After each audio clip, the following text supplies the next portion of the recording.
എല്ലാ പ്രിയപ്പെട്ടവർക്കും നമസ്കാരം. ലക്ഷ്മി പൂജ ടാരോ അബണ്ടൻസിലേക്ക് ഏവർക്കും സ്വാഗതം. ഇന്നത്തെ ദിവസം നിങ്ങൾക്ക് എങ്ങനെയായിരിക്കും എന്നാണ് ഇന്ന് നാം ടാരോനോട് ചോദിക്കാൻ പോകുന്നത്. 3 കാർഡുകൾ തന്നെയാണ് നമ്മളിവിടെ എടുത്തിട്ടുള്ളത്.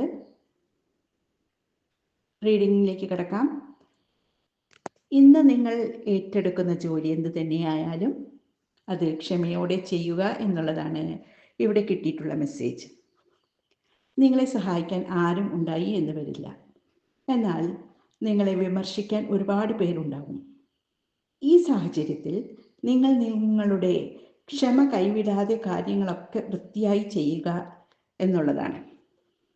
തീർച്ചയായും അപ്പോൾ നിങ്ങൾ ആഗ്രഹിക്കുന്ന പോലത്തെ ഒരു റിസൾട്ട് വേഗം തന്നെ നിങ്ങളിലേക്ക് എത്തിച്ചേരും. ഈ റീഡിംഗ് നിങ്ങൾക്ക് ഇഷ്ടപ്പെട്ടു എന്ന് വിശ്വസിക്കുന്നു. ഇഷ്ടപ്പെട്ടുവെങ്കിൽ എൻ്റെ ചാനൽ സബ്സ്ക്രൈബ് ചെയ്യാനും ലൈക്ക് ചെയ്യാനും മടിക്കരുത്.